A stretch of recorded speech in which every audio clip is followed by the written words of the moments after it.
On August 28, Pavel Durov got very lucky. After 4 days in custody, Paul Durov, as he's known by his French passport, was released with a ban on leaving French territory. Why he's lucky? Well, the French judge could also have placed him under house arrest or even sent him to prison pending trial. Hi everyone, my name is Rita and I've lived in France for more than 20 years now. Today I'm dusting off my legal background, putting on an invisible attorney robe and breaking down the Durov situation in France for you. And before we dive in, please subscribe to my channel so that you don't miss any news from the City of Lights. Now picture this, you are arrested in France, heaven forbid. After your time in custody, you're facing two scenarios.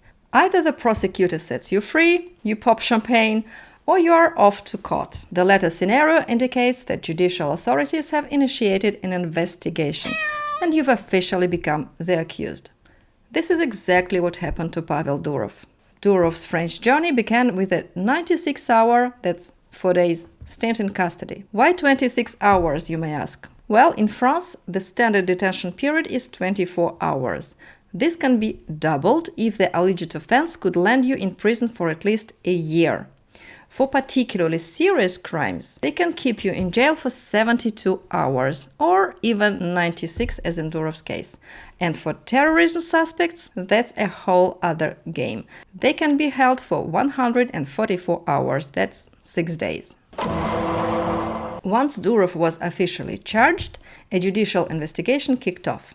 The judge sets the investigation's duration, but by law it can last up to 18 months for the most serious offenses and 1 year for crimes punishable by up to 10 years in prison. That being said, the judge can opt for a shorter period if they see fit. But in this case, all the information is kept secret, so all that we can say that most probably it will last for maximum 18 months. By the way, French law distinguishes between two types of crimes: délit, an act prohibited by law and punishable by up to 10 years in prison, and crime, the most serious offense resulting in imprisonment. Think premeditated murder or rape. In the case of Telegram, we are dealing with les crimes, that is, the most heavy offenses. Currently, Durov is under judicial control. He must check in at the police station twice a week, can't leave the French soil, and has to pay a 5 million bail. Once the judicial investigation wraps up, the investigating judge faces a crucial decision: send the case to court or drop the criminal prosecution. Should the evidence appear insufficient, the judge will issue a dismissal order. This outcome would result in all charges against Durov being dropped, allowing him to resume his activities without legal constraints. But if the judge finds enough evidence of guilt, they'll issue an order to refer the case to court, and this means that Durov will face trial. We'll dive deeper into the charges shortly, but here's the gist. Durov stands accused of complicity in distributing child, facilitating drug trafficking, and participating in large-scale fraud. Apparently, I cannot say this word on YouTube. So, a significant concern is Telegram's alleged lack of moderation of illicit content and its reluctance to cooperate with French law enforcement agencies. A site called Politico reports that Nikolai Durov, Pavel's brother and Telegram co-founder, is facing similar charges. According to Politico, arrest warrants for the Durov brothers were issued on March 25 as part of a secret investigation targeting a certain Telegram user. Now, this user allegedly coerced a minor into creating the child. I feel such an idiot saying this. And then used threats to distribute this material on social network for blackmail.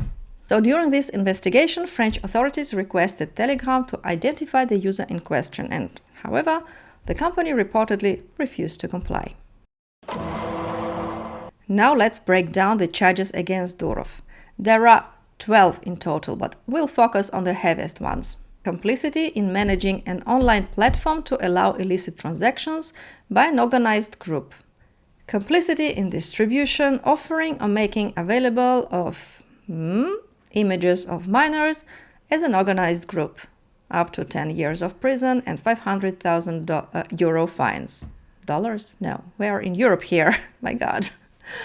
complicity in acquisition, transport, possession, offering, or transfer of illegal substances, again 10 years of prison and 7,500,000 euro fine. Finally, money laundering of crimes or offenses as an organized group, 10 years of prison and 750,000 euro fine.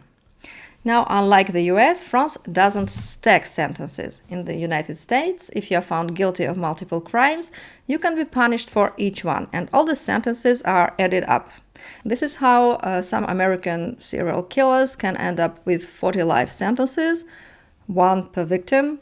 Well, that's impossible in France. Here, if you are sentenced for multiple crimes, the sentences don't stack, they don't add up, and the longest one swallows up the rest.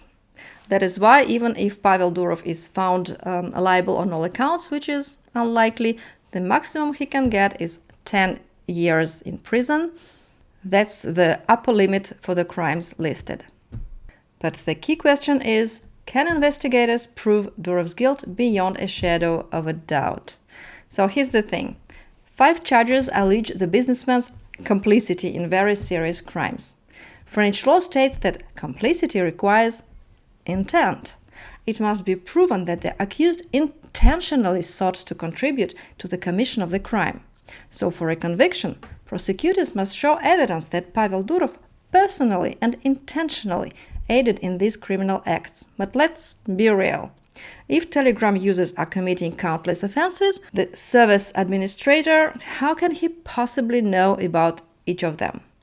Logically, he cannot intend to help or facilitate crimes he's unaware of. Also, it's crucial to differentiate between public content, like Telegram channels, and private messages. Telegram can only moderate public content, not the private chats. Platforms aren't liable for users' actions except when they are notified about illegal content and choose to keep it up. However, the prosecutor's statement is quite vague on this point, which could imply that Telegram should moderate even the private conversations. And I think that this point has led to all these polemics on the internet and in the media, because this would require monitoring all the messages, which is a clear violation of correspondence privacy and personal rights.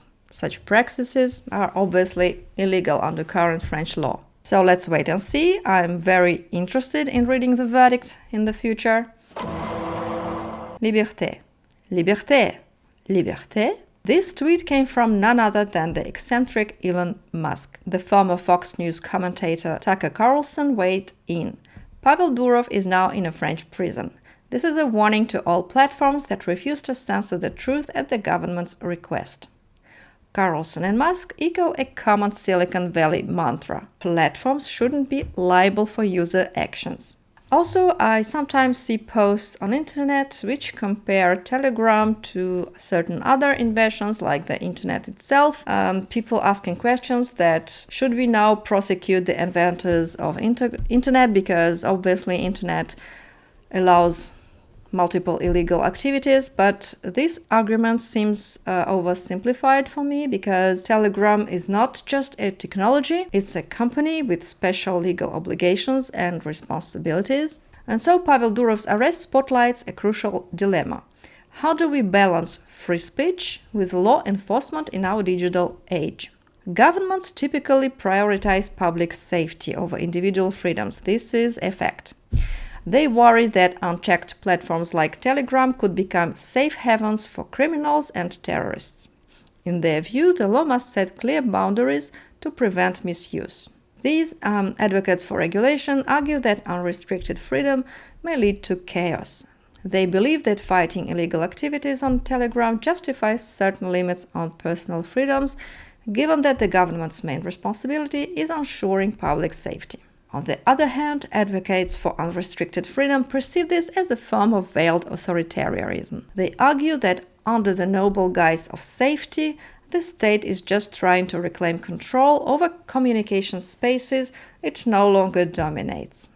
For these advocates, Telegram symbolizes a free internet that resists censorship. They fear Durov's arrest could usher in even more digital restrictions. Well, we'll be keeping a close eye on the unfolding drama. In the meantime, I wish Pavel luck and top-notch lawyers, and see you soon on my channel. If you are interested in the French culture, you can check out my other videos on my channel, and please subscribe. Au revoir!